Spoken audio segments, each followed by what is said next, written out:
पुरानी किताबें, धूल की गंध, सन्नाटा। ये था पुराना शहर लाइब्रेरी।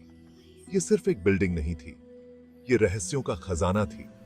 यहां सदियों पुराने ज्ञान के भंडार थे, लेकिन इन ज्ञान के साथ एक डर भी छिपा था। एक भूतिया किताब का डर। कहते हैं जो भी इसे पढ़ता है उसकी जिंदगी कभी नहीं रहती। दीवारों पर पुरानी तस्वीरें लगी थी। ये तस्वीरें लाइब्रेरी के अतीत की कहानियां कहती थी, लेकिन उन तस्वीरों में एक अजीब सी खामोशी थी, मानो वे कोई राज छुपा रही हो। लाइब्रेरी में एक अजीब सी शांति थी।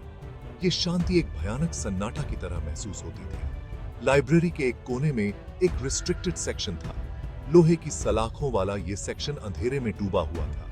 वहां जाने से लोगों को मना किया जाता था, लेकिन रिस्ट्रिक्टेड चीजों का अपना ही आकर्षण होता है। विजय, एक जवान रिसर्चर, इतिहास से बेहद प्रभावित था। वो अतीत के रहस्यों को उजागर करने के लिए जीता था। एक दिन उसे उस भूतिया किताब के बारे में पता चला। ये किताब इसी लाइब्रेरी के रिस्ट्रिक्टेड सेक्शन में बंद थी। स्थानीय लोगों ने उसे चेतावनी दी। उन्होंने कहा, उस किताब से दूर रहो, ये तुम्हें बर्बाद कर देगी। लेकिन विजय जिज्ञासु था। वो डर को नजरअंदाज नहीं कर सका। वो उस किताब के बारे में और जानना चाहता था। वो जानना चाहता था कि इसमें ऐसा क्या था जो इसे इतना खतरनाक बनाता था। क्या यह सिर्फ एक कहानी थी या सच्चाई में कुछ और था? विजय ने लाइब्रेरी के पुराने लॉग बुक्स खंगाले। वो उस किताब के बारे में कोई भी जानकारी ढूंढना चाहता था। आखिरकार उसे एक छोटा सा उल्लेख मिला। ये एक एंट्री थी। उस एंट्री में एक चेतावनी थी। ये चेतावनी उस किताब को पढ़ने के खतरों के बारे में थी। विजय ने मुख्य लाइब्रेरियन से संपर्क किया। उसने उससे उस रिस्ट्रिक्टेड किताब को पढ़ने की अनुमति मांगी। लाइब्रेरियन ने उसे मना कर दिया। उसने कहा, यह किताब खतरनाक है, इसे पढ़ना तुम्हारे लिए सुरक्षित नहीं है। लेकिन विजय हार मानने वाला नहीं था। उसने लाइब्रेरियन को मनाने के लिए अपनी पूरी कोशिश की। आखिरकार लाइब्रेरियन विजय की जिद के आगे झुक गया। उसने उसे किताब पढ़ने की अनुमति दे दी, लेकिन उसने विजय को चेतावनी दी, अपनी जिज्ञासा को खुद पर हावी मत होने देना। यह किताब तुम्हें बर्बाद कर सकती है। विजय ने लाइब्रेरियन को आश्वस्त किया कि वो सावधान रहेगा। विजय ने कांपते हाथों से उस किताब को लिया। किताब ठंडी और अजीब सी थी। उसे ऐसा लगा जैसे वो किसी जीवित प्राणी को छू रहा हो। उसने धीरे से किताब का कवर खोला। किताब के पन्ने पतले और भुरभुरे थे। ऐसा लग रहा था मानो वे छूते ही बिखर जाएंगे।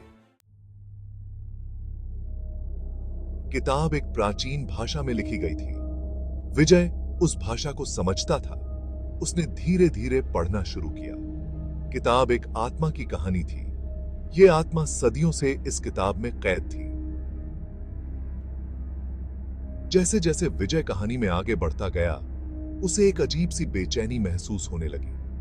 उसे अपने आस पास अजीब और गरीब परछाइयां दिखाई देने लगीं। उसे फुसफुसाहट सुनाई देने लगी, लेकिन जब वो मुड़कर देखता तो उसे कुछ दिखाई नहीं देता। क्या यह किताब का असर था या उसकी कल्पना?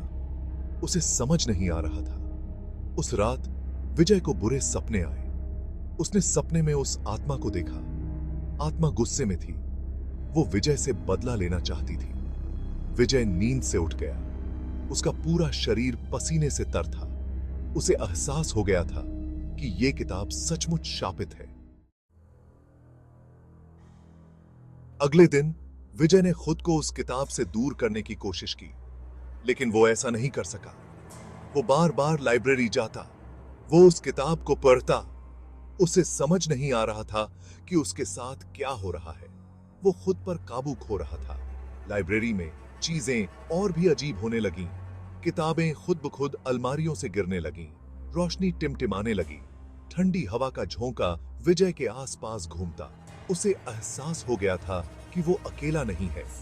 एक रात विजय ने एक परछाई देखी। ये परछाई उस किताब के पास मंडरा रही थी। उसने हिम्मत जुटाकर उस परछाई से पूछा, तुम कौन हो? परछाई हवा में घुल गई। विजय डर गया था। विजय ने उस किताब का अध्ययन जारी रखा। अब डर के साथ साथ दृढ़ता भी थी। उसने पाया कि आत्मा एक बार एक शक्तिशाली जादूगर की थी। विश्वासघात से उसकी हत्या कर दी गई थी और उसकी आत्मा को किताब में कैद कर लिया गया था।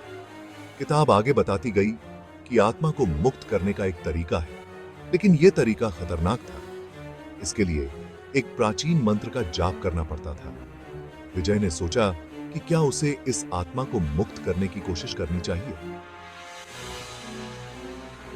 अगर वो ऐसा करता है तो क्या आत्मा उसे नुकसान पहुंचाएगी या फिर ये आभारी होगी और शांति से चली जाएगी। विजय ने उस आत्मा से संपर्क करने का फैसला किया। उसने एक रात लाइब्रेरी में ही रुकने का फैसला किया। उसने मोमबत्तियां जलाईं। उसने उस किताब को मेज पर रखा। फिर उसने उस आत्मा को पुकारना शुरू किया। मैं जानता हूं कि तुम यहां हो, विजय ने कहा। मैं तुम्हें नुकसान नहीं पहुंचाना चाहता, मैं बस तुम्हारी मदद करना चाहता हूं। कमरे में ठंडक बढ़ने लगी। मोमबत्तियां बुझ गईं। विजय डर गया था। अचानक एक ठंडी हवा का झोंका आया। किताब के पन्ने तेजी से पलटने लगे। विजय डर के मारे पीछे हट गया। उसे एहसास हो गया था कि आत्मा ने उसके बुलावे का जवाब दे दिया है। तुम कौन हो जो मुझे परेशान करता है? एक भयानक आवाज गूंजी। विजय ने हिम्मत जुटाकर जवाब दिया, मैं विजय हूं। मैं तुम्हारी कहानी जानता हूं। मैं तुम्हारी मदद करना चाहता हूं। आत्मा ने ठंडे स्वर में कहा, तुम मेरी मदद नहीं कर सकते। मुझे सदियों से इस किताब में कैद रखा गया है। मेरा दर्द असहनीय है। विजय ने कहा, मुझे पता है कि तुम दर्द में हो, लेकिन मैं तुम्हें मुक्त करने का तरीका जानता हूं। क्या तुम मुझे मूर्ख समझते हो? आत्मा ने गरजा। कोई भी मुझे मुक्त नहीं कर सकता। विजय ने कहा, किताब में एक मंत्र लिखा है। अगर मैं उस मंत्र का जाप करूं तो क्या तुम मुक्त हो जाओगे? आत्मा एक पल के लिए चुप रही। फिर उसने कहा, हां, वह मंत्र मुझे मुक्त कर सकता है, लेकिन यह बहुत खतरनाक है। अगर तुमने गलती की तो। विजय ने कहा, मैं सावधान रहूंगा। मैं तुमसे वादा करता हूं।